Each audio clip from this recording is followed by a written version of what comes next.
Have you ever felt completely alone, even when surrounded by people? Or maybe you've experienced moments where, despite having friends, family, or a busy life, you still feel disconnected, like something essential is missing? What if I told you that there's a way not only to understand this feeling but also to transform it into a deeper connection with yourself and others? A way that's rooted in ancient wisdom that has been practiced for over 2,500 years. Buddhism. It offers us insights into these emotions and shows us a path to reconnect with ourselves and those around us. Loneliness is often misunderstood. Many of us think it's about being physically alone, but it's more than that. It's a state of mind, an emotional experience that can happen even when you're surrounded by people.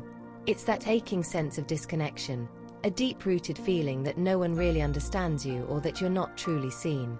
In fact, you can be in the middle of a crowded room and still feel incredibly alone. For many people over the age of 40, this feeling becomes more common. Life changes like kids growing up and leaving home, careers shifting, or relationships evolving can make this sense of isolation more pronounced. But what if I told you that these feelings of disconnection might be pointing to something important? In Buddhism, loneliness is not seen as something to be feared or avoided. Instead, it is a sign, a messenger that is urging you to look deeper. Often, it's not about the external world at all, but about the disconnection from within ourselves. It's a wake-up call, reminding us that we may have lost touch with our true nature and become too dependent on external circumstances, whether that's relationships, status, or material possessions for our sense of self-worth and happiness. This might sound counterintuitive at first. We're often taught that the cure for loneliness is to find companionship or to surround ourselves with more people. But what if the real cure is found in the opposite direction, in turning inward rather than outward? The Buddha taught that true peace and fulfillment come not from outside ourselves, but from cultivating a deep connection to our inner being. And when we do this, we naturally feel more connected to others, too. So, how exactly does Buddhism help us reconnect?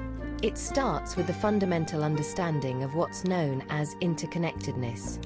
This is one of the core teachings in Buddhism, the idea that all beings are connected, that we are never truly separate. On a superficial level, it may seem like we are individuals living isolated lives. But when you look closer, you begin to see that we are all part of an intricate web of relationships, events, and causes. Everything we do, say, or even think ripples out and affects the world around us, just as the actions of others shape our experiences.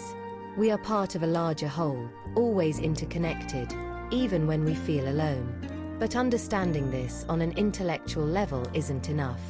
We need to feel it, to experience it directly in our lives. And that's where Buddhist practices come into play.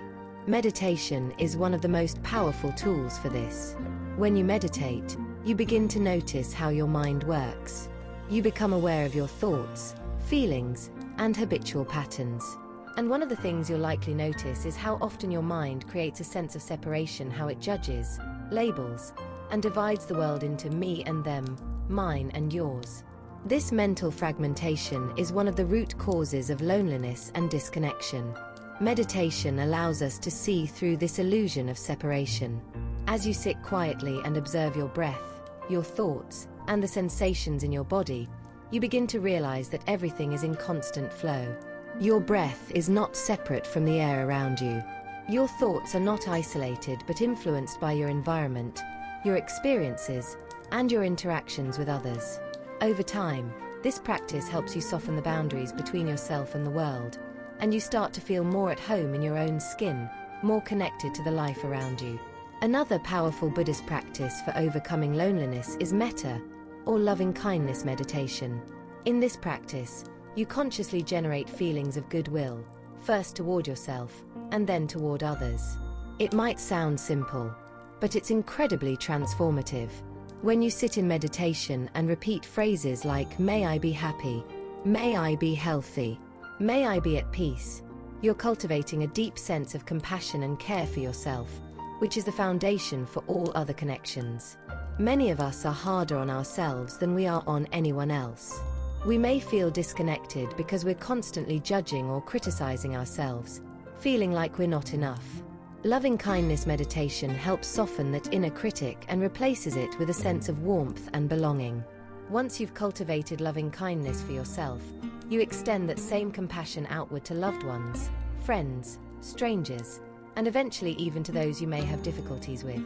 This practice reminds us that everyone is seeking happiness and connection, just like we are. When you can hold this in your heart, you begin to see that you're not so different from others after all. This realization naturally creates a sense of empathy and connection. You begin to feel less isolated, not because your external circumstances have changed, but because your perception has shifted. You realize that we are all in this together. One of the reasons many of us feel lonely or disconnected is because we've been conditioned to think of ourselves as separate entities. We're taught to compete, to stand out, to be self-sufficient. And while there's nothing wrong with striving for individuality, it often leads us to forget our fundamental interdependence. In Buddhism, there's a beautiful concept called anicca, or impermanence. It reminds us that everything in life is constantly changing. Our bodies, our minds, our relationships, all of it is in a state of flux. While this can sound unsettling at first, it's actually quite liberating. When we realize that everything is temporary, we can begin to let go of the idea that we need to cling to people or things for a sense of identity. We can allow relationships to be fluid, knowing that the true connection comes not from holding on but from being present with whatever is happening in the moment. So how does this help with feelings of loneliness? When we stop expecting others to fill the void inside us, we begin to feel more at peace with ourselves. We realize that our sense of connection doesn't have to depend on external circumstances. It comes from within.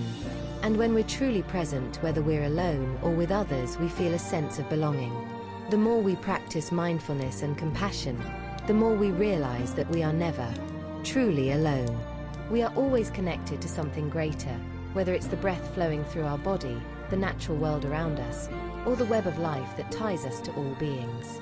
Now, I want to talk about another key aspect of overcoming loneliness from a Buddhist perspective: letting go of attachment. Often, we feel disconnected because we are attached to a particular idea of how things should be. Maybe we believe that we should have more friends, a closer relationship with family, or a certain type of romantic partner. These expectations can cause suffering when reality doesn't match up. Buddhism teaches us to let go of these rigid ideas and embrace life as it is. This doesn't mean that we stop caring about relationships, but rather that we stop clinging to them as the source of our happiness. When we release these attachments, we open ourselves to experiencing connection in unexpected ways. We become more open, more flexible, and more accepting of the present moment, just as it is. Another teaching that helps with feelings of loneliness is the concept of Sangha, or community. In Buddhism, the Sangha is one of the three jewels along with the Buddha and the Dharma, the teachings. The Sangha represents the community of practitioners who support each other on the path. While personal practice is important, Buddhism also emphasizes the power of community. Being part of a supportive group, where you share your struggles, joys, and insights, can be incredibly healing. It reminds you that you're not walking this path alone. Even if you don't have access to a formal Buddhist community, you can cultivate your own Sangha, a group of friends or like-minded individuals who support your spiritual growth. The act of coming together with others in a spirit of mutual care and respect can dissolve feelings of isolation and help you feel deeply connected. As you walk this path, you'll begin to notice that the more connected you feel to yourself, the more you honor your inner world, your emotions, and your true nature, the more you naturally feel connected to others. It's as if by healing the disconnection within, you open the door to a deeper, more authentic connection with the world. This doesn't mean that you'll never feel lonely again. Loneliness is a natural part of the human experience. But when it arises, you'll have the tools to meet it with mindfulness, compassion, and wisdom. You'll recognize it not as something to fear or run from, but as an opportunity to deepen your understanding of yourself and the world around you. In closing, I want to remind you that loneliness is not a reflection of your worth. It's not a sign that something is wrong with you. It's simply a call to turn inward, to reconnect with the deeper parts of yourself, and to remember that you are always part of something greater. Through mindfulness, loving kindness, and a sense of community, you can transform loneliness into a profound sense of belonging first to yourself and then to the world around you. If this resonates with you, I encourage you to take some time today to practice mindfulness or loving-kindness meditation. Begin to notice how your thoughts and emotions arise, and how often your mind creates this illusion of separation. Instead of trying to push the feeling of loneliness away, allow yourself to sit with it. Welcome it as you would an old friend, and observe it with curiosity rather than judgment. Ask yourself, what is this loneliness trying to show me? What can I learn from this feeling? You may be surprised by the answers that arise when you approach your emotions with mindfulness and compassion. As you practice loving-kindness meditation, start by sending kindness to yourself. Remember, true connection begins within. Repeat silently to yourself, may I be happy, may I be healthy, may I be at peace. Feel the warmth of those words. Even if it feels awkward or uncomfortable at first, stay with it. The more you practice, the more natural it will become, and you'll begin to feel a deep sense of compassion and connection with yourself. After some time, you can extend this loving kindness to others. Begin with those you care about, your friends, family, or loved ones. Silently wish them happiness, health, and peace. Then, gradually extend this kindness to people you don't know well, or even those you may have conflicts with.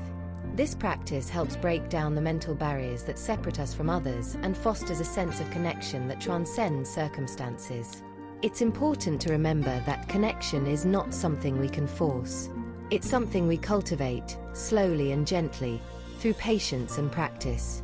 In a world that often glorifies busyness and distractions, taking the time to be present with yourself and others is a radical act of self-love and compassion. The more you engage in these practices, the more you'll notice a shift.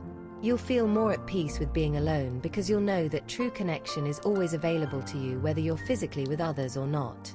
Let's talk about some practical, everyday ways to incorporate this sense of connection into your life. One simple but powerful practice is mindful listening. When you're in conversation with someone, try to listen deeply, without interrupting or thinking about what you'll say next. Just be fully present with the person in front of you.